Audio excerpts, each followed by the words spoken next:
Cette émission est rendue possible grâce à la famille des partenaires de l'Église de la Victoire.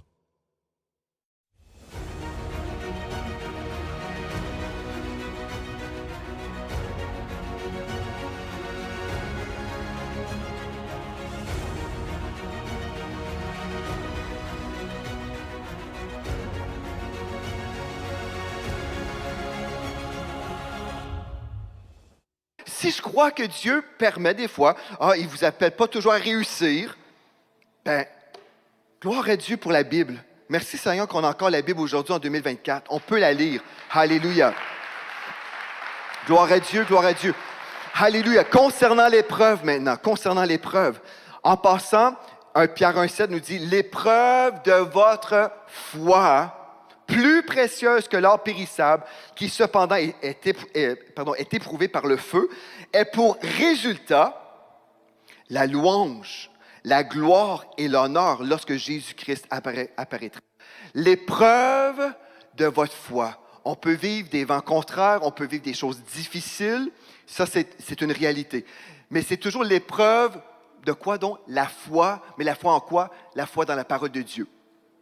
Donc ça, c'est la réalité, l'épreuve de la foi. Malgré les vents contraires, malgré le temps, malgré des attaques, malgré les choses difficiles, est-ce que je vais croire Dieu malgré les épreuves? C'est ça l'épreuve de la foi. L'épreuve de la foi, ce n'est pas la malédiction que Dieu vous envoie. Plusieurs chrétiens croient, bien là, telle chose m'arrive, j'ai un cancer, Dieu éprouve ma foi. Quelqu'un qui avait un cancer, l'autre fois, m'avait dit, je ne sais pas ce que Dieu veut m'enseigner dans tout ça. On m'a posé la question, mais qu'est-ce que Dieu t'enseigne de ce temps-ci dans tout ça? Puis la personne disait, je ne sais pas ce que je posais de répondre. J'ai dit, tu n'as pas besoin de répondre que Dieu t'enseigne quelque chose en ce moment. Ce n'est pas l'enseignement, Dieu t'enseigne par le cancer. J'ai dit, Dieu ne t'enseigne pas par le cancer. Ce que tu peux dire, c'est que tu as découvert par expérience que le diable est méchant. C'est ça que tu as appris, que le diable est méchant. Le diable vient pour nous voler, nous égorger, nous détruire, mais Jésus est venu pour nous donner la vie et la vie en abondance. Mais maintenant, frères et sœurs, j'aimerais vous dire que dans le monde chrétien, puis c'est pas pour être méchant que je parle du monde chrétien, mais on doit être allumé, on doit réaliser en fait qu'il y a un autre courant qui existe, un courant de tradition. Il faut s'ouvrir les yeux pour savoir ce qui existe pour ne pas tomber dans ce piège. On doit comprendre, OK? Donc, l'épreuve, il y a deux choses qui ont été élevées au statut de Dieu dans nos églises.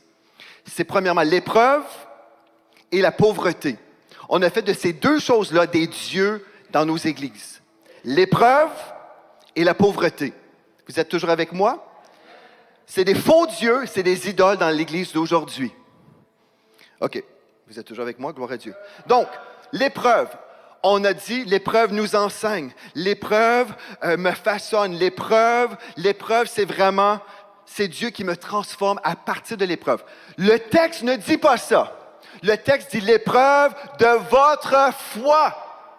L'épreuve de ma foi, ceci veut dire, je vais croire Dieu, peu importe ce qui se passe, peu importe ce qui contredit la Bible, ma foi, elle est ancrée dans la parole de Dieu. C'est ça, la parole de foi. OK, maintenant, par rapport, oui, mais Dieu se sert de l'épreuve pour nous enseigner. J'aimerais vous dire que Dieu peut utiliser n'importe quoi pour vous enseigner.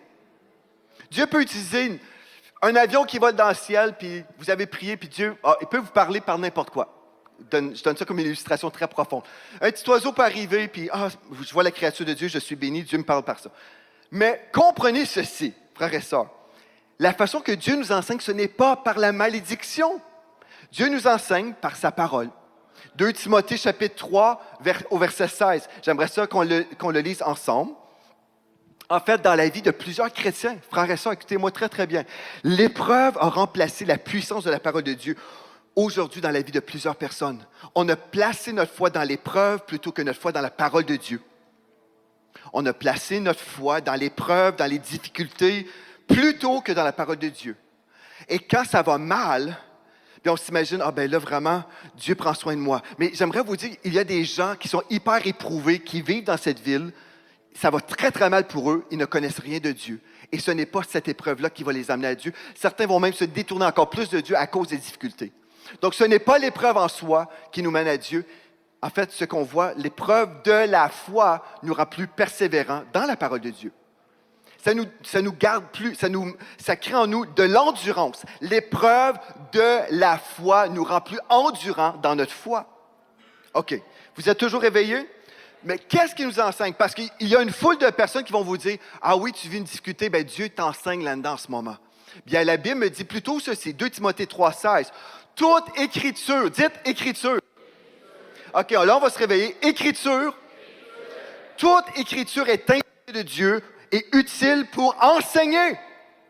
C'est la parole de Dieu, l'écriture, qui est utile pour enseigner, pour convaincre, pour corriger, pour instruire dans la justice, afin que l'homme de Dieu soit accompli et propre à toute bonne œuvre.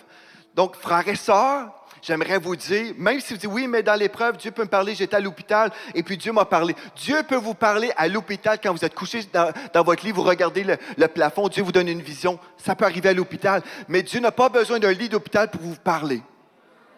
Dieu peut vous parler à l'Église de la Victoire. Dieu peut vous parler pendant qu'on est en train de vous prêcher la parole de Dieu.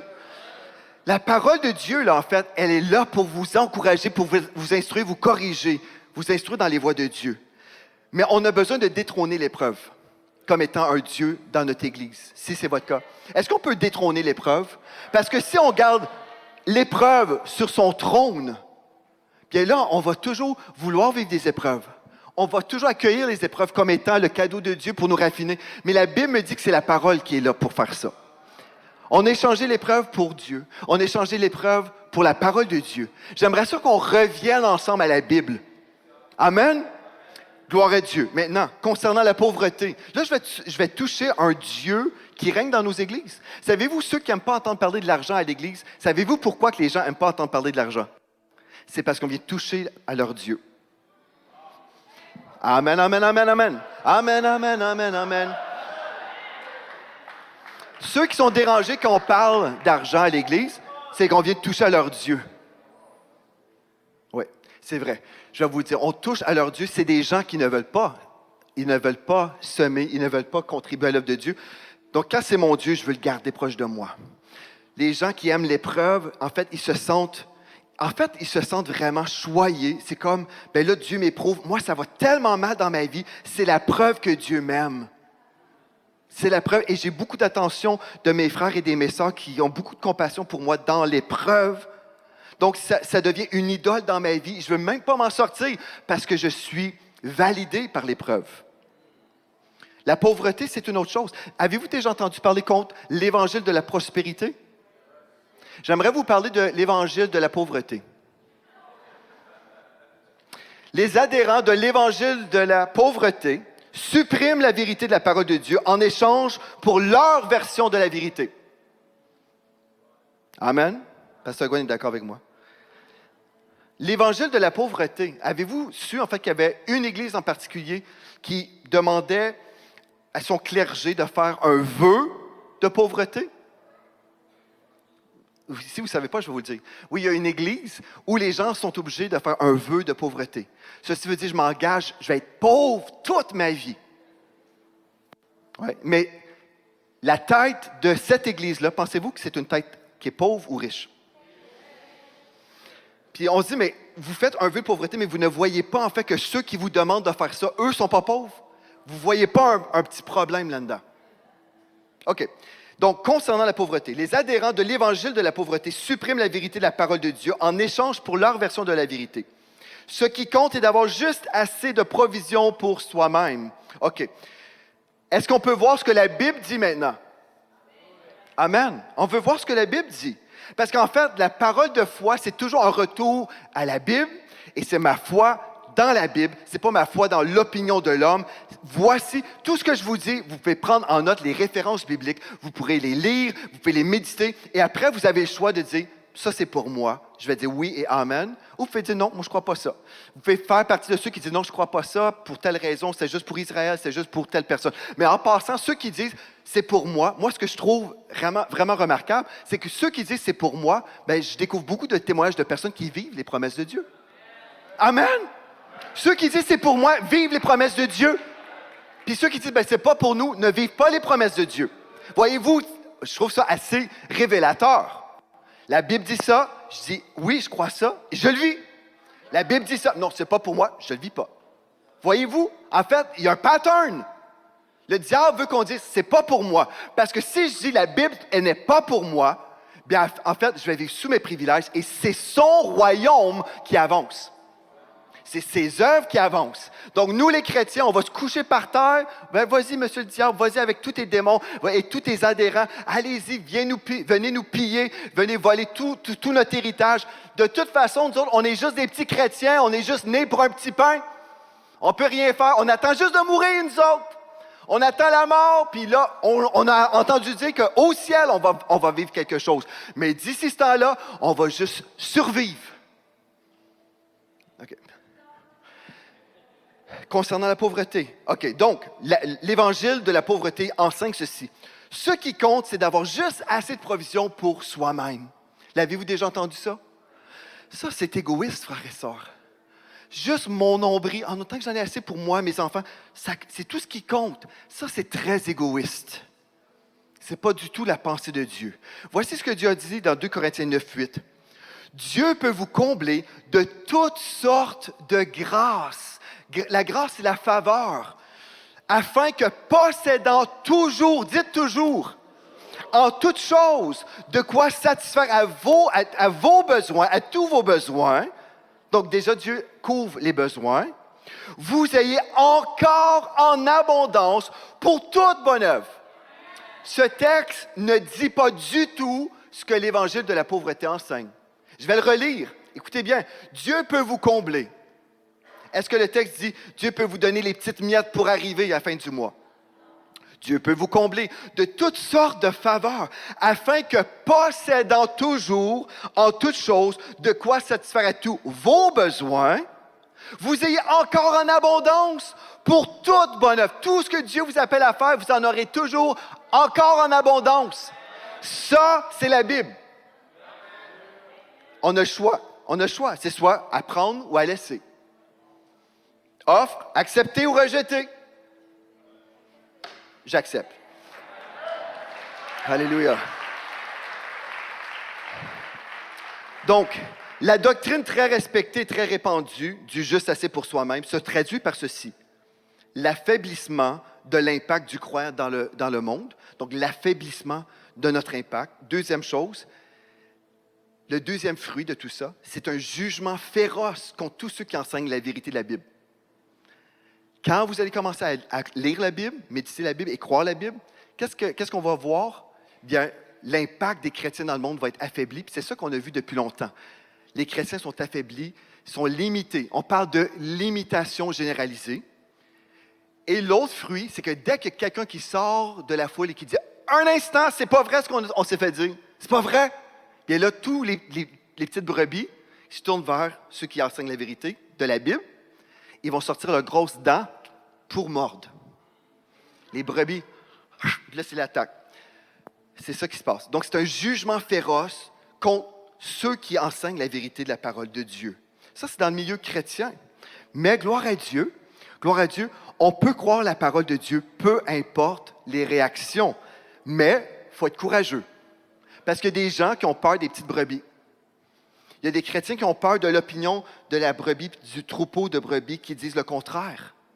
Il y a beaucoup de chrétiens qui vivent toute leur vie pour plaire aux petites brebis plutôt que de plaire à Dieu. Mais si je plais à Dieu, je vais vivre les promesses de Dieu et je vais avoir un impact que Dieu m'appelle à avoir.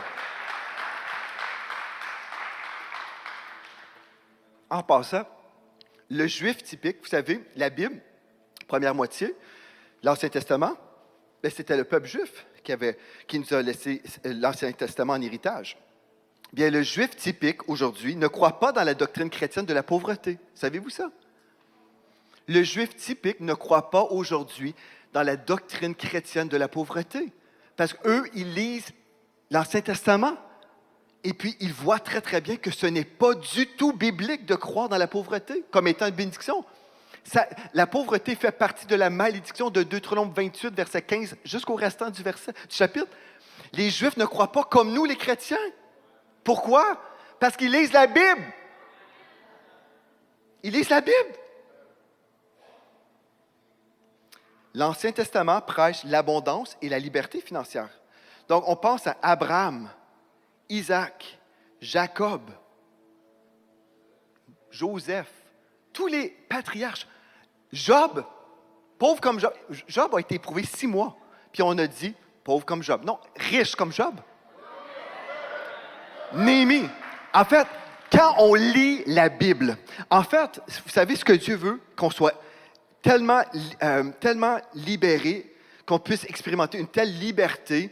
On peut toujours répondre à l'appel de Dieu. Quand Dieu dit « fais ceci », on peut dire « je peux y aller, mon Dieu ». « Fais cela, je vais y aller, je vais le faire, mon Dieu ». Aller chanter à Paris avec Victoire Musique, il n'y a pas de problème. On a les finances pour payer les billets d'avion. Il n'y a pas de souci.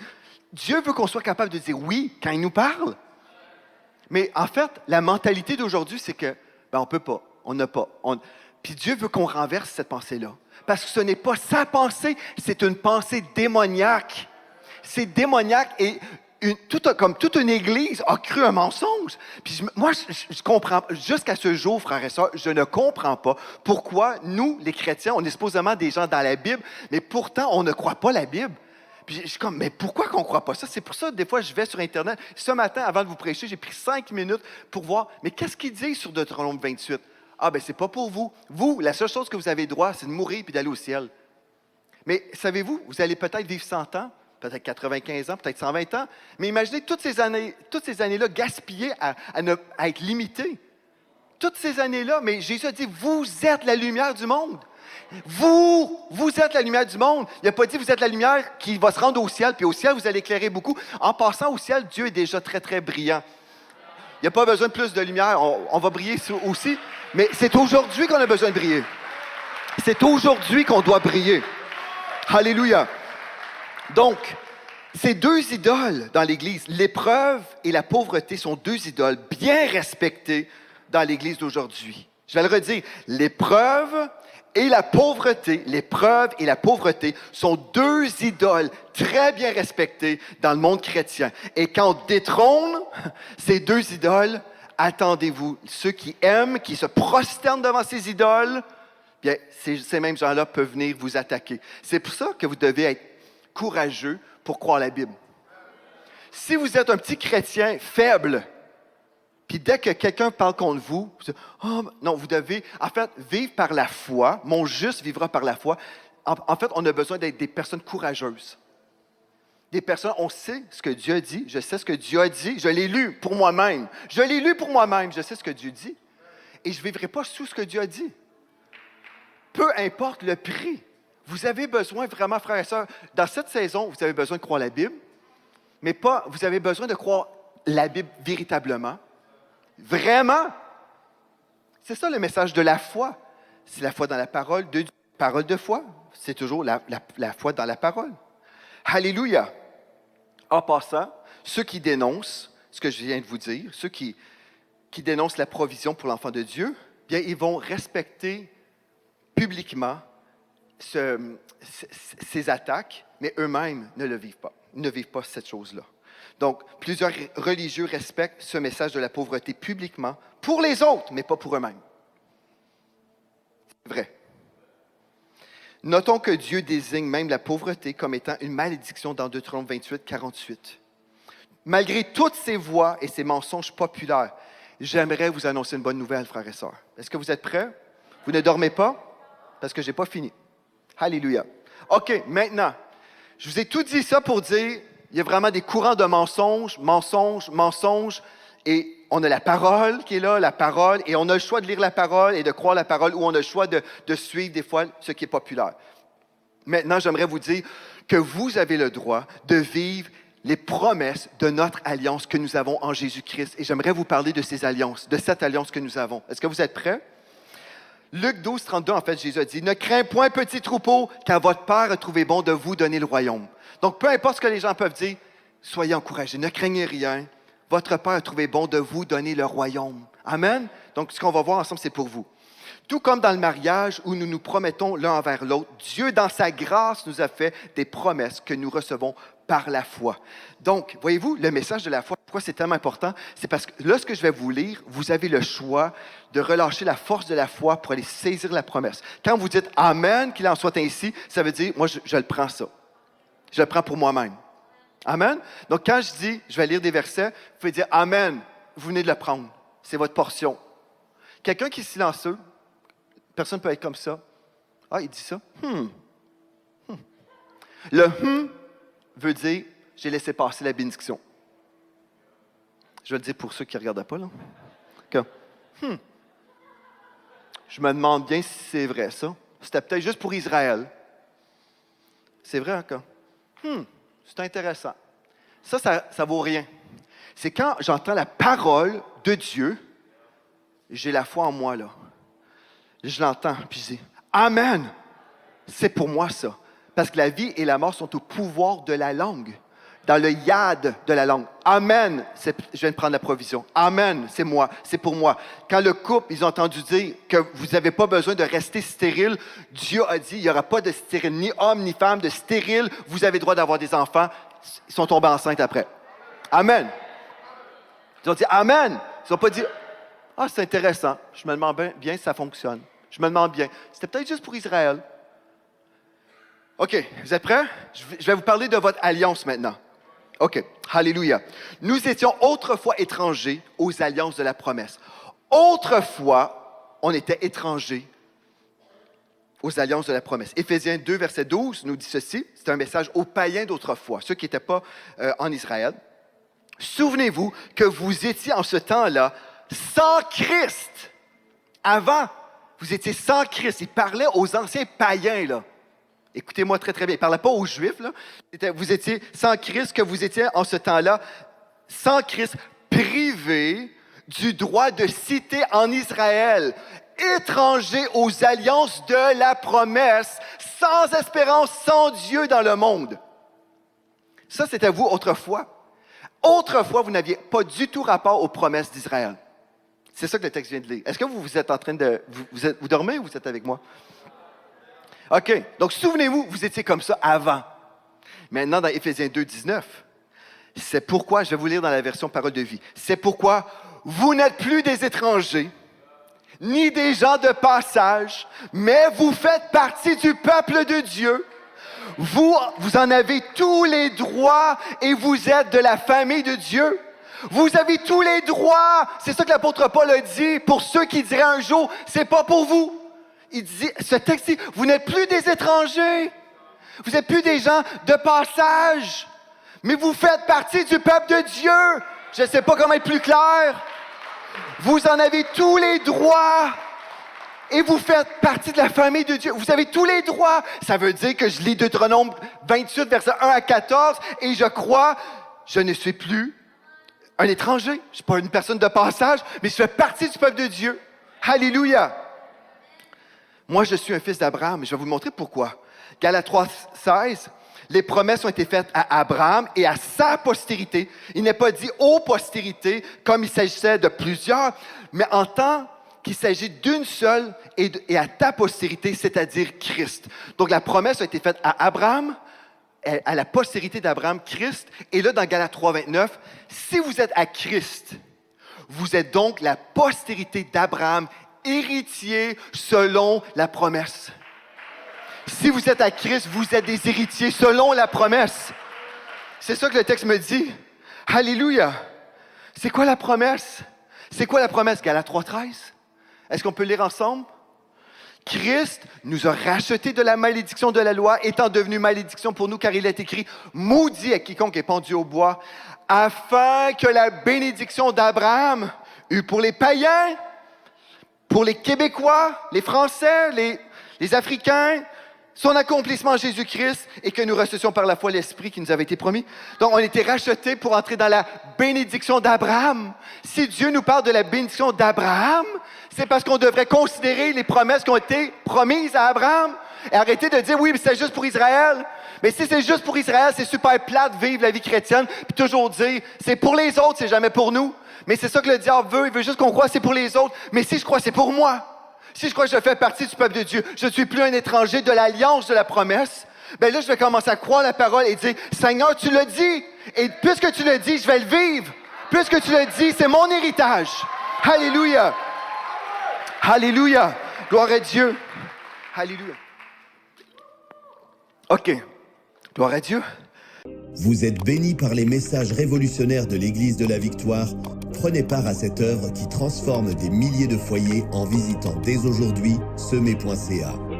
Devenez un partenaire mensuel ou un bâtisseur ou paramétrez vos dons de façon automatique en toute discrétion et sécurité. 100% de ce que vous semez sert à annoncer l'Évangile. Merci de croire avec nous. Semer.ca